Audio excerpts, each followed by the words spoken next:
l'ère de la prédication.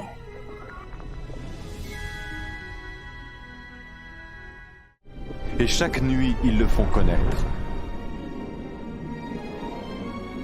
En créant les cieux, Dieu créa aussi la terre.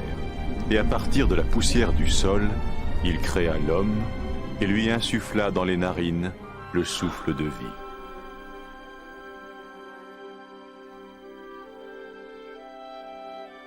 Le Dieu d'amour créa l'homme et la femme à sa ressemblance, pour qu'ils soient en relation avec lui.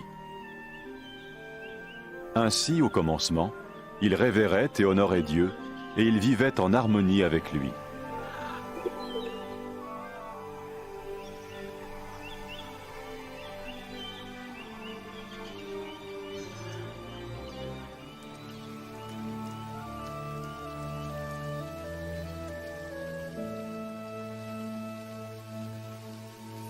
Il en fut ainsi jusqu'au jour où Satan tenta la femme pour lui faire manger le fruit défendu. Elle le donna à l'homme qui en mangea aussi. Ce faisant, l'être humain se rebella contre Dieu et suivit son propre chemin. À cause de ce péché, l'être humain fut séparé de Dieu et jeté hors du jardin d'Éden.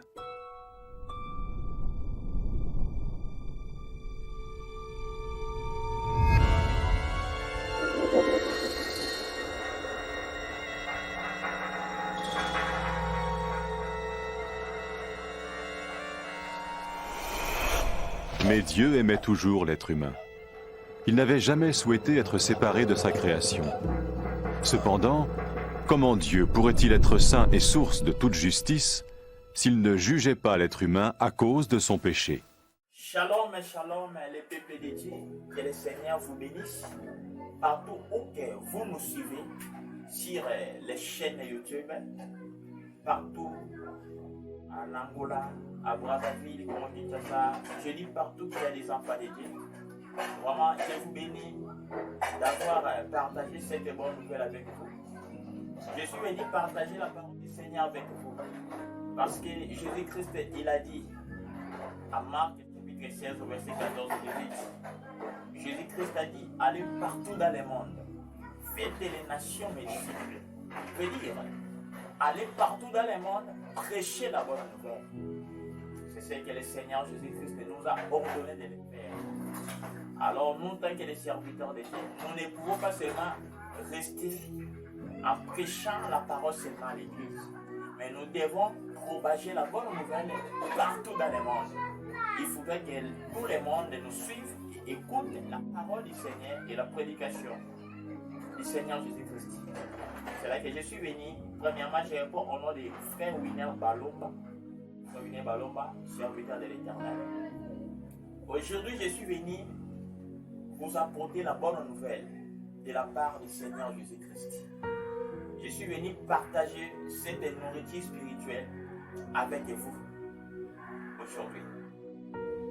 Et on va décortiquer avec vous un sujet très important. Je sais que dans la parole de Dieu, tout sujet, toute prédication est très important. Tout sujet édifie les enfants de Dieu. Mais quand je dis un sujet très important, je veux dire très important et plus. Alors le sujet d'aujourd'hui, c'est la foi en action. Je suis venu pour que nous puissions partager ce sujet. La foi en action. La foi en action. C'est ça le sujet que je vais partager avec vous aujourd'hui. La foi en action. Alors, aujourd'hui, on va comprendre, on va essayer de savoir qu'est-ce qu'est la foi en action. La foi en action, c'est quoi? La foi en action, c'est quoi? La foi en action agit, c'est comment? Et aujourd'hui, on va partager avec vous. On va essayer de comprendre qu'est-ce qu'est la foi en action.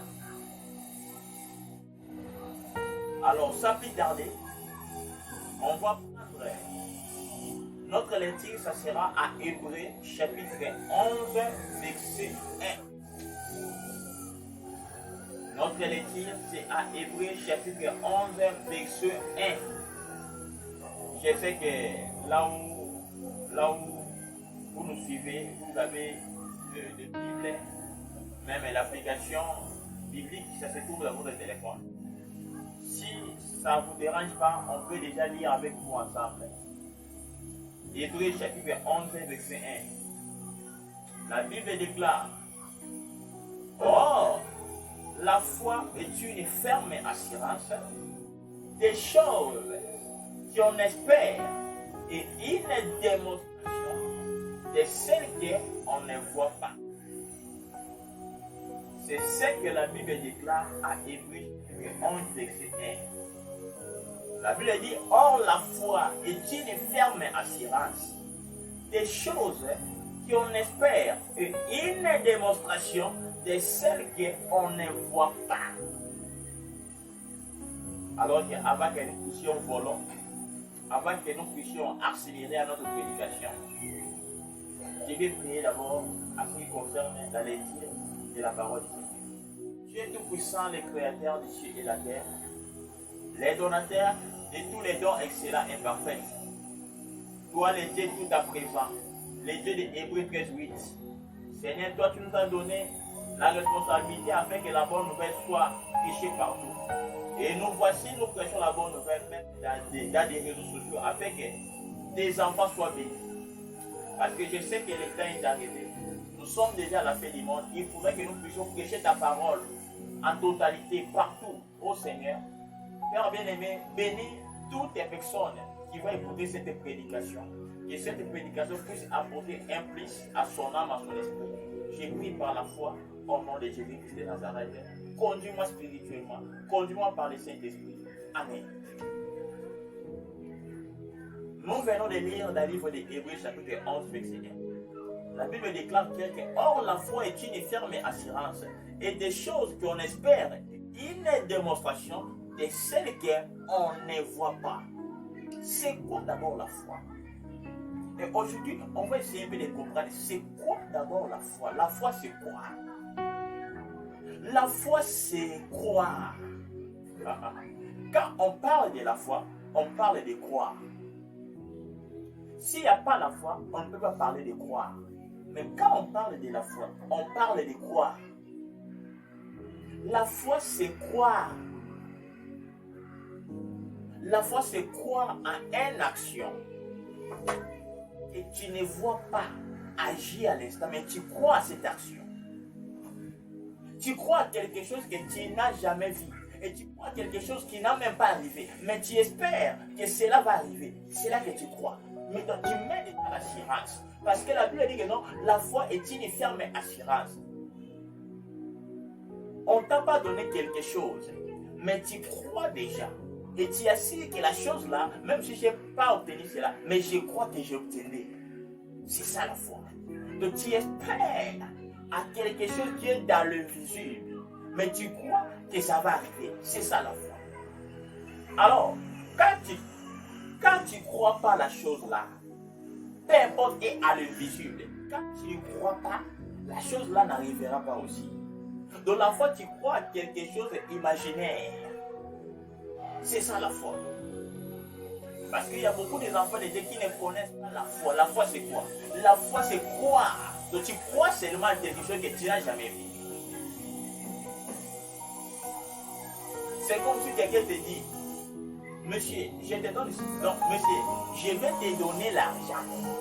Donc quelqu'un te promet, mais tu n'as pas touché. Monsieur, je vais te donner l'argent. Mais là, toi, quand tu as entendu cela, tu crois directement que tu as touché ça. Mais il ne t'a pas d'abord donné. Mais tu crois que tu as déjà touché ça. C'est ça la foi. Alors Dieu met avec les hommes dans la foi. Même si tu n'as pas touché, mais quand tu crois, la chose là va arriver. C'est ça la foi. La foi, c'est croire à l'action. Quand tu crois à quelque chose que tu n'as pas vu, la Bible dit, Dieu regarde d'abord la foi. Dieu peut te promettre quelque chose. Bien que la chose là n'a pas arrivé, quand tu crois que ce que l'Éternel m'a promis, cela arrivera, la chose là arrivera à faire. C'est toi qui dois appeler la chose là